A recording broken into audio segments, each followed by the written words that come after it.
Enfin, il est là, ce moment que nous avons tant attendu. Oui, je sais que nous cherchons aussi à faire l'actualité au Bénin depuis des jours et des jours. On porte désormais des cache-nez, on se méfie des autres, on contrôle ses sorties et on vit maintenant exactement ce que les autres disent. C'est ce qu'on veut, non? Ou bien? Mais le monde parle de nous, les grands médias internationaux en parlent. Et quand on rappelle maintenant les statistiques sur le Covid-19, sur l'Afrique, on ne peut ne pas parler du Bénin, non? Ou bien nous ne nous comprenons pas. Bon, peut-être. Enfin, je ne sais pas de me moquer de qui que ce soit. Moi, je recevais l'actualité coronavirus 7 sur 7, 24 sur 24 depuis le début de cette situation. Il y avait des concitoyens qui relayaient à chaque mouvement, chaque mimique, tout ce qui se disait sur ce virus. C'est par exemple sur ces canaux que moi j'ai appris que le coronavirus est une maladie qui ne tue pas les Africains. Oui, c'est sur ces canaux que j'ai appris également que c'est la Chine lui-même qui est à la base de ce désastre et qu'il existerait des vaccins pour cette maladie que les États-Unis ne veulent pas mettre à disposition des autres pays. Tenez-vous tranquille, j'ai aussi appris de très bonnes informations comme l'animal qui serait l'hôte possible de ce virus. J'ai appris que Wuhan est le village de cette Chine où est partie cette maladie. J'ai appris qu'à l'heure actuelle, on compte plus de 115 124 cas d'infection recensés depuis décembre dans 105 pays et territoires, dont 4 067 décès selon le bilan de l'AFP. Plus de 15 000 cas comptabilisés en Europe. Quelques pays africains rapportent aussi désormais des cas de coronavirus. Qu'est-ce que j'ai appris d'autre sur ce sujet? J'ai appris que cette épidémie est déclarée comme pandémie par l'OMS, l'Organisation mondiale de la santé, depuis quelques jours déjà et que le virus a été identifié sous le nom de Covid-19, que c'est un virus qui a la possibilité de se muter et que c'est ce qui ne favorise pas la production d'un virus contre lui. Pour ça, désormais, des mesures sont prises par les États différents pays touchés pour arrêter sa propagation. J'ai appris autant de choses sur cette maladie sans même prendre part un quelconque média d'information. En étant à des milliers de kilomètres des lieux infestés, je crois que l'annonce de monsieur le ministre de la Santé sur l'identification des cas de coronavirus au Bénin devrait normalement nous réjouir parce que nous attendions tous ce moment. Je crois qu'on était suffisamment informés pour éviter que ce virus ne se propage dans le Bénin. Je croyais nous voir aussi forts et unis pour combattre ce virus dans les secondes d'heure, mais hélas, ce ne sera plus l'affaire de Wuhan, de la France, de l'Italie seulement. Le Bénin est désormais concerné. Quand on se réfère un peu à l'actualité dans les autres pays, à comment évoluent les choses sur les terres étrangères, je pense qu'il y a vraiment de quoi avoir peur.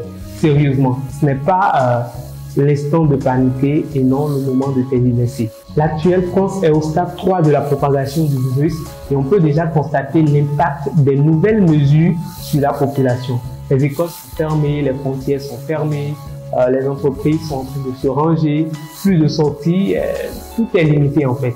Bref, la liberté est sous condition. Cette liberté dont on réclame les retombées depuis des siècles et des siècles, il a fallu juste un moment de pandémie pour les restreindre tous pour le bien-être de tous. Oh merde. Le plus dramatique dans tout ça, c'est que chaque jour, on enregistre de nouveaux morts, de nouveaux cas et tout ça et tout ci. Des personnes qui ne devraient forcément pas prendre ce chemin pour atteindre le paradis le prennent. Et pourtant, ces États déploient de grandes technologies de pointe, des stratégies bien pensées et bien conçues, d'intéressants fonds investis dans divers domaines pour soutenir la population pendant cette période. Alors, quant à l'Afrique, dispose-t-il des moyens nécessaires pour faire face à cette pandémie? C'est une question vraiment pertinente. Je ne saurais vraiment en dire, mais il est clair que s'il se passait que les situations que nous voyons aux autres extrêmes du monde se reproduisent exactement ici, on ne pourra pas tenir. Déjà, nos systèmes de santé, de prise en charge, n'ont pas encore les compétences qu'il faut pour gérer efficacement les cas, surtout en nombre important. Il faut ensuite parler d'espace pour l'éventuel isolement des cas détectés, des personnes sous surveillance et tout. Puis on parlera ensuite de moyens à déployer dans cette affaire. Pour l'instant, la situation semble être maîtrisée Les premiers cas sur le sol africain ont été détectés assez rapidement et les enquêtes épidémiologiques pour identifier les contacts des malades sont en cours. Ce qui reste inquiétant est de savoir que le continent sera tout de suite essoufflé dès qu'on commencera à compter des dizaines et des centaines de cas. Le professeur Serge Éolier, infectiologue et chef du service des maladies infectieuses à Abidjan, on disait: je réponds oui si on n'a pas beaucoup de cas, mais 100 cas graves, on ne pourra pas y répondre, même 20 cas graves. Parlons même du Bénin tout simplement. Depuis les débuts de ce virus, j'imagine que le gouvernement prenait peut-être des mesures en préparation à cette attaque du Covid-19, mais il est clair que les cas de plus de 10 malades commenceront à faire peur sérieusement. On connaît un peu l'état actuel du pays sur les plans économiques, sociaux et tout. Sommes-nous habilités à gérer efficacement cette situation? Il faut dire que depuis la découverte du premier cas au Bénin, les dispositions sont prises et sont en train d'être prises pour éviter de façon très stricte la propagation du virus. Seul moyen d'ailleurs pour le pays de s'en sortir. Il a d'abord été mis à disposition des numéros et des conseils par voie électronique sur quoi il faut faire pour se protéger et quoi il faut surtout faire en cas d'un quelconque pressentiment allant dans ce sens. Depuis ce mercredi 18, nous pouvons parler de mesures plus pratiques issues de conseils des ministres et pendant que tout cela est en train d'être fait, la population se croit bien fort pour surmonter seule et sans mesure de protection la situation. Voilà encore le cas. Sur les réseaux sociaux, les discussions vont de pire en pire et l'on pouvait se demander à nouveau si les Africains connaissent vraiment ce virus-là.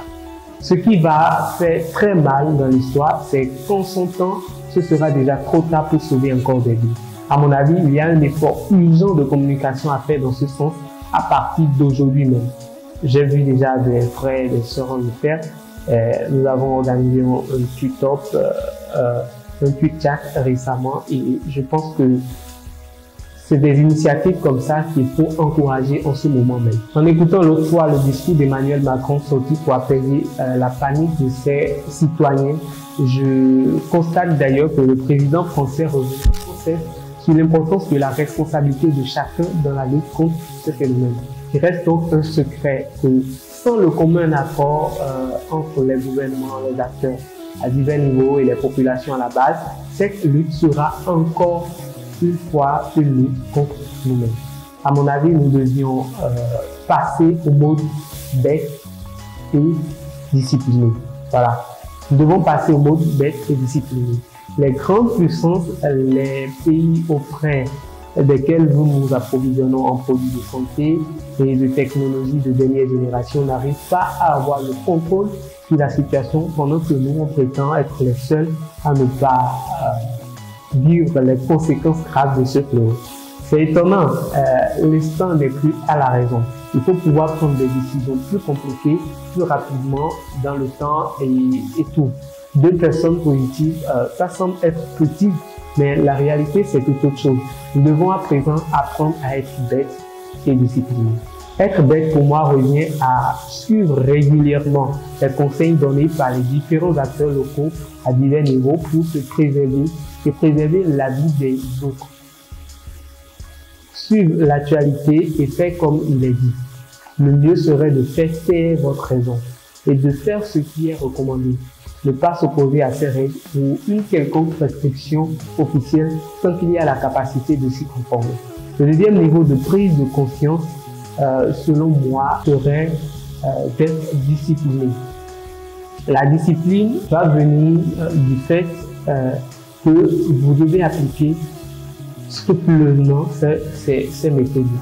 La discipline est la chose qui doit vous guider la plus parce qu'il faut être courageux pour suivre régulièrement les conseils et les appliquer. Il faut comprendre que c'est un ensemble de nouvelles habitudes qu'il faut implémenter. Ça nécessite de la discipline pour le faire et mieux le faire.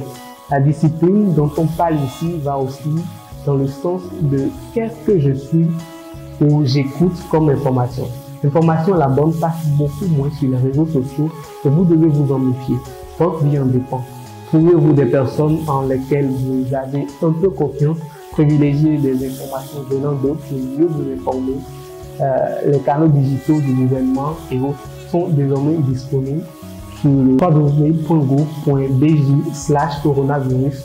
Vous pouvez voir sur ce site-là toutes les informations en lien avec l'évolution de cette maladie ici sur Terre béninoise et vous en informer régulièrement. Et la panique restera un peu loin de nous. La maladie trouvera des chemins lui-même pour s'en aller et nous nous retrouverons après ce temps pour fêter l'amitié. Priez beaucoup et appliquez les conseils qui vous sont donnés et vous êtes à 80% sûr d'être épargné de ça. Quand je ferme mes yeux pour imaginer un peu, quelques minutes, et j'imagine les petits instants que nous pouvons traverser avec ce virus, et les premiers cas n'arriveraient pas à être bien gérés. J'ai le dos au mur.